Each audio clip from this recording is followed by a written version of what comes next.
Stage पे तशरीफ फरमा जनाब मोहम्मद सलीम साहब, जनाब मोतीलाल नायक साहब, कॉरपोरेटर, सदर व मोतमदीन, अहलियान मोहल्ला, मेरे अजीज दोस्तों और साथियों, इज्जतमाब माँ और बहनों, आप सब इस बात से अच्छी तरह वाकिफ है कि मुल्क में इंतखाबात होने जा रहे हैं। जमहूरियत में हुकूमत की तब्दीली वोट के जरिए होती है और वोट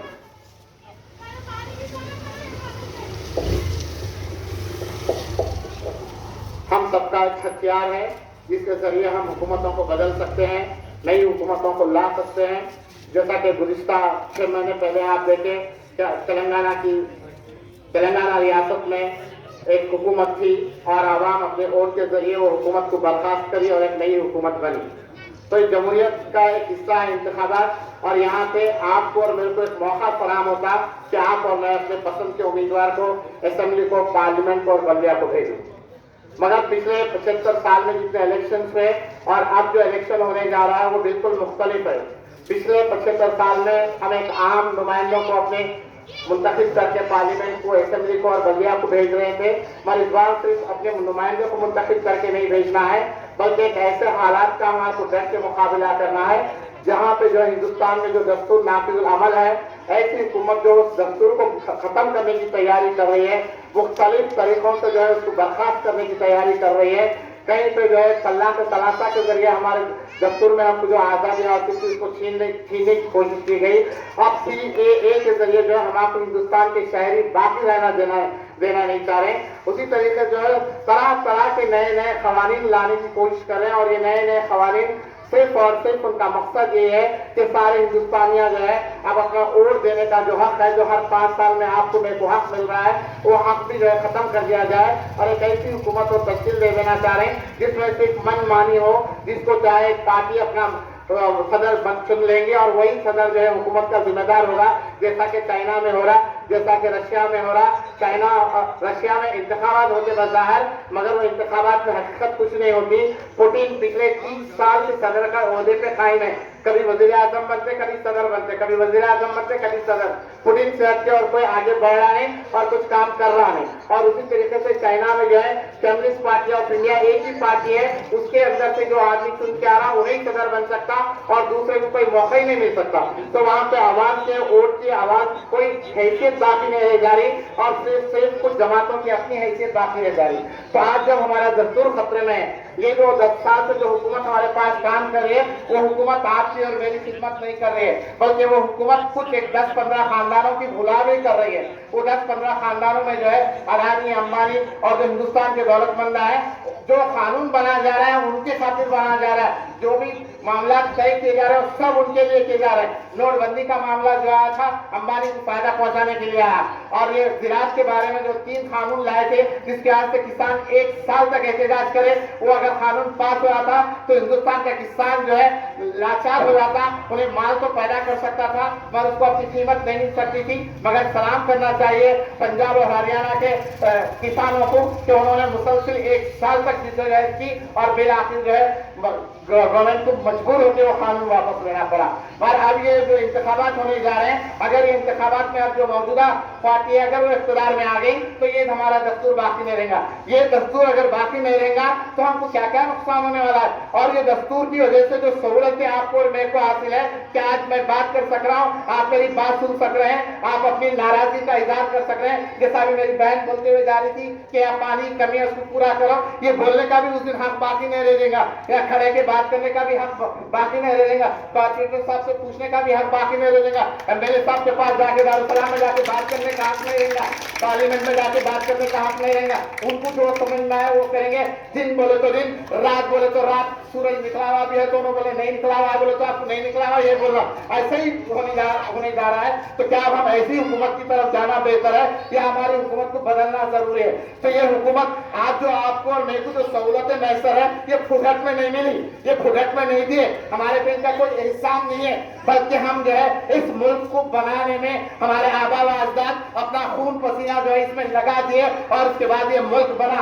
आज ये मुल्क का जो इतना बड़ा नक्शा है, हिंदुस्तान जो कहला रहा है, हमारे से पहले हिंदुस्तान इतना बड़ा मुल्क नहीं था। छोटे छोटे महाराजा थे, हजारों 5,000 10,000 महाराजा थे। जब मुगल हिंदुस्तान को आए तो हिंदुस्तान को एक बड़ा मुल्क बनाए। मुगल का मतलब मुसलमानों की जब हुकूमत आई तो हिंदुस्तान का नक्शा इतना बड़ा बना।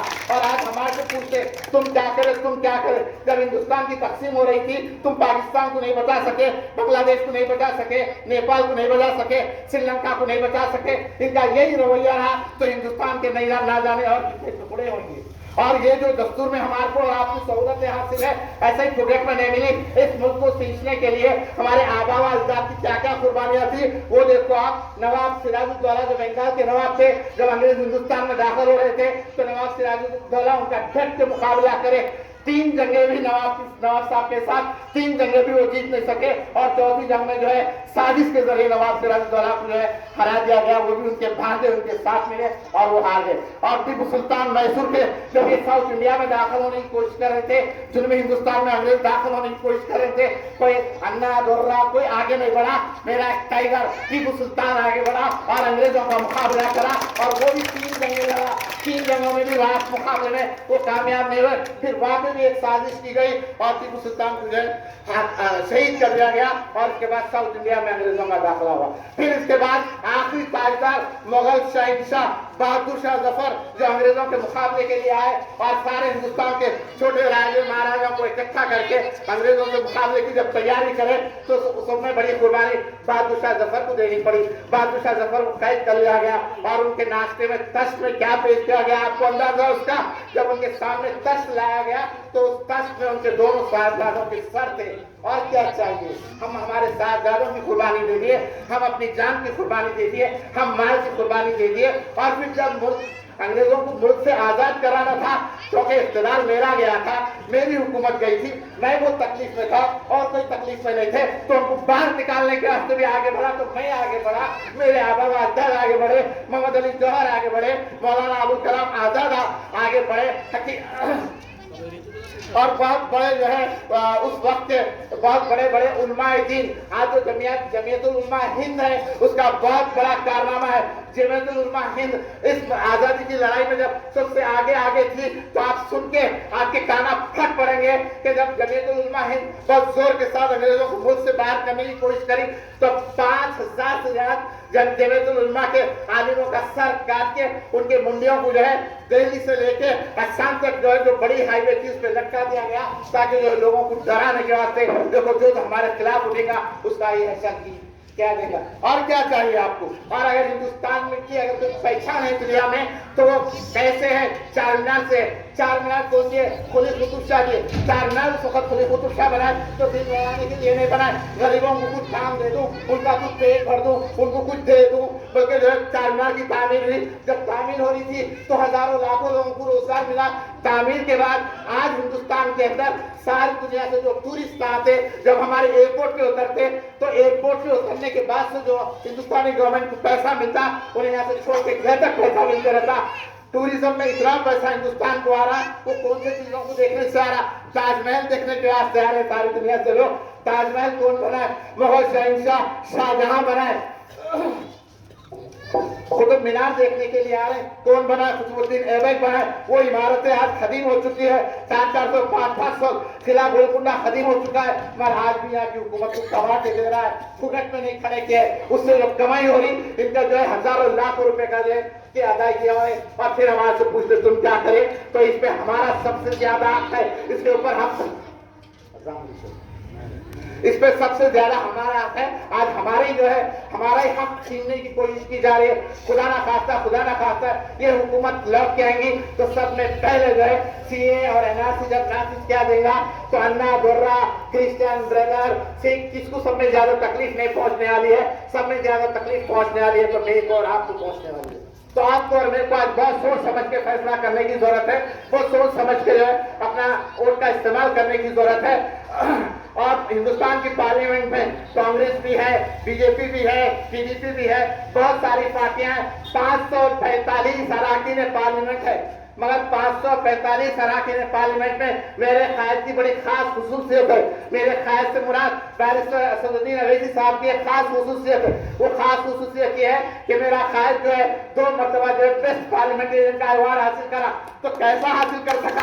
ऐसे ही नहीं हासिल करा, खाली मुसलमानों की बात करके हासिल नहीं करा, क्रिश्चियनों की बात करा, सिखों की बात करा, झेड़ों की बात करा, चंपारों की बात करा, लंबारों की बात करा, जम्मू से लेके कश्मीर से लेके कन्याकुमारी तक बात करा, गुजरात से लेके महाराष्ट्र तक बात करा, मणिपुर की बात करा, सबकी बात करा। इस वास्ते जो हुकूमत मजबूर होकर जो है 2 मरतबा बेस्ट पार्लियामेंटेरियन का अवार्ड दी। और मेरा कायद हर मामले में जहाँ पे भी दस्तूर का उल्लंघन होता हो, जहाँ पे भी दस्तूर के खिलाफ कोई मामला किया जाता हो तो बर्दाश्त नहीं करता, क्योंकि उसके खून में जो है ये जोश है, वो इतना तालीम याफ्ता है, इतना काबिल है कि 545 के ऊपर वो हावी है। उसकी काबिलियत, उसका जोश और उसका ईमान हमेशा जो चैलेंज करते रहता कि ये तुम कैसा करे, ये तुम कैसा करे, ये तुम कैसा करे, तुम तलाक सलासा का बिल कैसा लाए, तुम सीए का बिल कैसा लाए। जब तलाक सलासा का बिल आ रहा था, 3 तलाक का बिल आ रहा था, तो उस दिन मेरे कायद की बेटी की शादी थी, मैं वो अपनी बेटी की शादी की परवाह नहीं करा और दिल्ली को पहुंचा और तलाक सलासा बिल के खिलाफ जो अपने वोट का इस्तेमाल करा, सीए के वास्ते अपने वोट का इस्तेमाल करा और हुकूमत से अपनी नाराजगी का इजहार करा। तो मेरे कायद की जो है इतनी खिदमत है, इतनी खिदमत है। और फिर कुछ हमारे अपने बीच में से पूछते रहते कि मेरा कायद क्या करा, मेरा कायद क्या करा। सर पे जो कायद है और आपके और मेरे वोट की जो ताकत है, आपका और मेरा वोट इकट्ठा पढ़ना और एक जमात को पढ़ना, एक कायद को चुन रहा, एक एमएलए को चुन रहा, तो आप और मैं पार्लियामेंट का हिस्सा नहीं बन सकते, आप और मैं असेंबली का हिस्सा नहीं बन सकते, आप और मैं बल्दिया का हिस्सा नहीं बन सकते। किसी को कॉर्पोरेटर बनना पड़ता, किसी को एमएलए बनना पड़ता, किसी को एमपी बनना पड़ता। तो मेरा कायद एमपी का किरदार अदा कर रहा, वो ऐसा अदा कर रहा कि आपके हमारे एक वोट का हकदार नहीं है, बल्कि और जितने वोट हम दे सकते वो सब वोटों का वो हकदार है, क्योंकि वो मेरी बात तो कर रहा, बल्कि सारी दुनिया की बात उन्हें कर रहा, सारे लोगों की बात उन्हें कर रहा। तो आज जब 13 मई को लोकसभा का इलेक्शन होने जा रहा है, तो इस बार खास बात यह है कि बीजेपी का कोई मर्द मुकाबले को नहीं आया, बल्कि एक औरत को आगे कर दिया गया। वो एक औरत नहीं है, बल्कि उसके पीछे जो है विश्व हिंदू परिषद है, उसके पीछे बीजेपी है, उसके पीछे बजरंग दल है, उसके पीछे हिंदू महासभा है, उसके पीछे सारी मुल्क दुश्मन ताकतें हैं, इस्लाम दुश्मन ताकतें हैं। और सबकी आरज़ू और तमन्ना यह है कि मेरे कायद जो है पार्लियामेंट को पहुंचने से रोके, क्योंकि ये सबसे बड़ी रुकावट है। मगर हम सबको जो है इन सब साजिशों का मुंहतोड़ जवाब देना है।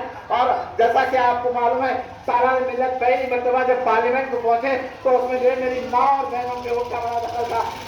खास तौर पे वेस्टर्न जो सेंटर था, वहाँ पे 99% आसपास के इलाकों में 90%, 100% पोलिंग हुई, तो मेरा कायद पार्लियामेंट को पहुंच सका।